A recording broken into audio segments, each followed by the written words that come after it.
Anda mengatakan korban.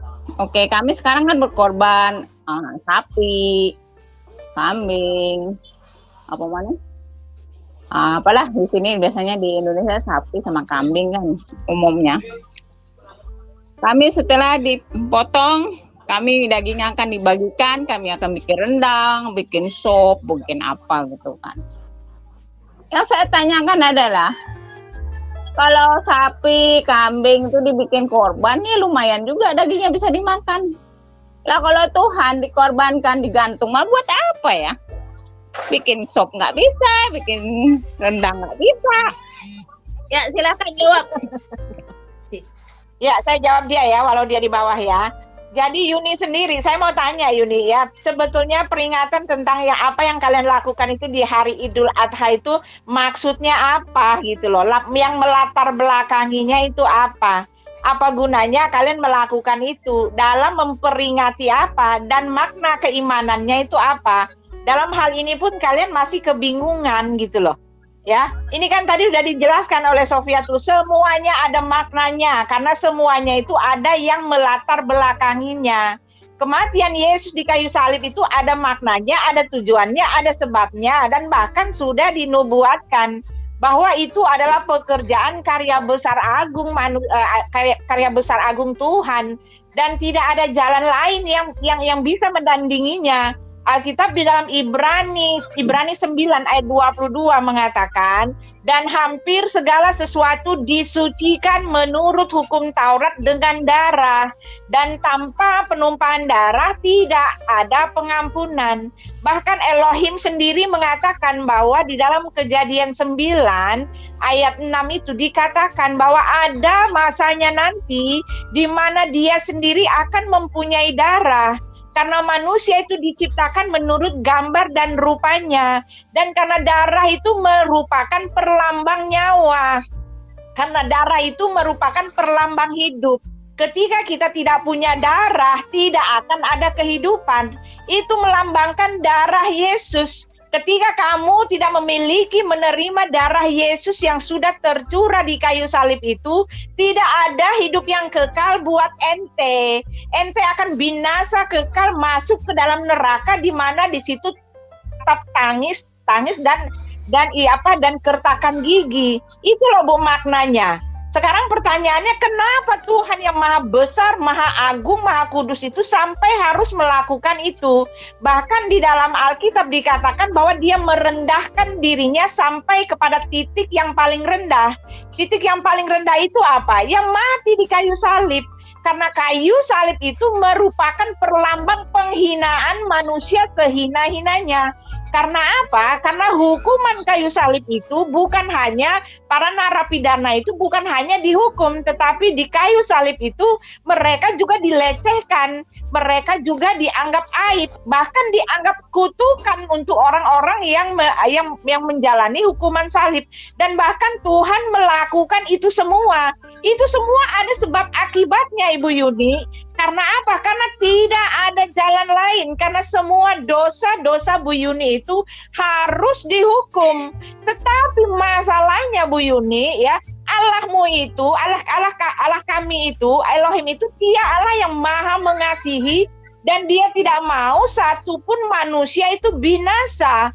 Dan hanya dialah sendiri yang satu-satunya yang suci, yang kudus gitu loh. Ya, orang berdosa, kain yang kotor itu tidak bisa menyucikan dirinya dengan dirinya sendiri. Yang dia butuhkan kain yang kotor itu adalah sabun yang higienis, sabun yang bersih, sabun yang bisa menghilangkan semua kotoran. Begitu juga dengan Ibu Yuni. Ibu Yuni yang kotor penuh dosa ini tidak bisa menyembuhkan atau menghilangkan dosa Ibu Yuni dengan pahala-pahala yang Ibu Yuni lakukan. Yang bisa menyucikan Ibu itu adalah darah yang suci, darah yang kudus, adalah darah yang tidak berdosa. Bahkan Yesus mengatakan, ayo barang siapa dari kalian yang bisa membuktikan saya orang berdosa, tunjukkan, kata gitu kan. Yesus mengatakan di dalam Yohanes 9 atau 8 itu kan. Jadi Yesus itulah satu-satunya pembersih. Yesus itu tercatat tidak berdosa dan darahnya itu berkuasa menghapuskan, menyucikan dosa ibu. Dan di dalam diri Yesus itu hukuman dosa itu, Allah yang harus menghukum dosa itu ditimpakan kepada Yesus gitu loh. Jadi di dalam salibnya itu Yesus itu yang menerima hukuman dosa, menampung semua kutukan dosa.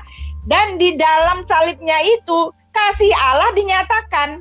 Gitu loh Bu. Ngerti nggak maksud saya? Ya karena Allah harus menghukum dosa tetapi dia mengasihani orang-orang yang berdosa itu. Dan hanya dia yang bisa melepaskan orang dari dosa itu. Maka adalah Yesus. Yesus telah menanggung kutuk dosa itu Bu di dalam darahnya. Oke? Itulah makna pengorbanan Yesus. Bukan seperti di tempat ibu yang main potong-potong hewan, apa maknanya? Kagak ngerti gitu loh. Ibu mengatakan potong hewan di tempat ibu adalah memperingati Ismail yang dikorbankan. Itu pun salah sejarah, Bu. Ismail bukan dikorbankan, tetapi adalah Ishak gitu loh, Bu. Ngerti ya? Itu saja. Terima kasih. Oke, terima kasih Bu Uti. Penjabarannya, Pak Erben ada yang mau ditambahkan, Pak? Mungkin bisa menambahkan. Ini ya. Makanya saya bilang tadi, saudara kita Muslim kan tidak memiliki makna kurban. Kurban itu kan artinya menjadi lebih dekat dengan sesuatu atau seseorang. Jadi mengapa ada kurban? Jadi sebenarnya harus dipahami dalam konteks Adam loh. Ketika Adam jatuh dalam dosa kan dia terpisah dari Allah. Maka ada kurban artinya Allah mendekatkan diri. Makanya di dalam Alkitab itu Allah yang mendekatkan diri kepada manusia sebelum diusir dari Taman Eden. Inilah makna kurban itu. Jadi pendamaian, penebusan, pengampunan itu yang ada di situ. Namun setelah diusir dari Taman Eden, manusia juga harus mendekatkan diri kepada Allah melalui cara yang sama, yaitu melalui kurban juga. Kita lihat ini. Jadi makanya di dalam perjanjian lama tidak ada penebusan, tidak ada pendamaian dengan Allah, tidak ada keselamatan tanpa ada pengantara kurban melalui darah di situ. Dan ini ingat, ini perlu saya tunjukkan ini, lihat. Adam ini kan yang pertama itu kan dia korban itu. Yang mengorbankan itu Allah sendiri loh yang memulai kurban pendamaian itu. Apa itu yang mendekatkan. Kemudian ini ya, sebentar. Ini yang terakhir yang melakukan itu ya Allah melalui Yesus Kristus. Mengapa harus binatang? Kita lihat, korban Kain ditolak karena bukan korban binatang, tidak ada darah, melainkan tumbuh-tumbuhan. Itu sama persis dengan apa yang terjadi pada Adam. Adam kan ketika jatuh dalam dosa, apa yang mereka lakukan pertama? Memakai pakaian dari dedaunan. Tapi itu tidak bisa menyelesaikan dosa, sampai Allah sendiri datang mengorbankan binatang, kulitnya jadi pakaian mereka artinya.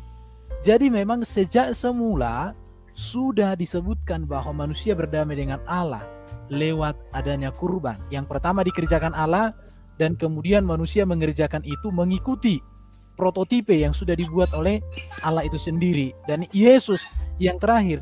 Jadi yang pertama sudah dikerjakan Allah, yang terakhir dikerjakan Allah. Setelah ini maka tidak ada lagi kurban karena Kristus menjadi kesempurnaan dari seluruh hukum kurban. Tapi saya maklum kalau saudara-saudara Muslim tidak memahami ini. Kenapa? Karena kalau mereka udah paham, mereka nggak akan jadi Muslim. Kalau mereka selama, Ibu Sophie kalimatnya tadi apa itu? Selama mereka tidak percaya kepada kitab perjanjian lama dan perjanjian baru, maka selamanya mereka begini, bingung. Makanya bagi mereka korban itu bagi-bagi daging. Lihat ini, Adam, Habel ini ya. Kenapa Habel diterima? Karena binatang. Nuh, kurban juga. Adam, Yakub, Musa, Israel, sampai datang Yohanes Pembaptis, puncaknya Yesus Kristus. Jadi di dalam kekristenan itu kurban itu jelas maknanya apa, latar belakangnya apa, nilainya apa, ada. Jadi bukan kurban potong binatang bagi-bagi daging, khususnya orang yang jarang makan daging langsung begitu. Bukan begitu ya. Oke, saya pikir itu dari saya, udah cukup. Terima kasih Pak Erben. Pak Erben sedikit tolong singkat Pak. Tadi walaupun caranya kurang terhormat, Bu Yuni mengharapkan apa bagusnya Yesus itu dikorbankan tapi nggak bisa dimakan gitu. Loh, Yesus itu bukan hanya lebih daripada nilai makanan. Karena korban Yesus itu berbicara 4 hal. Yang pertama, karena dosa manusia terpisah dengan Allah. Di dalam Yesus manusia didamaikan dengan Allah.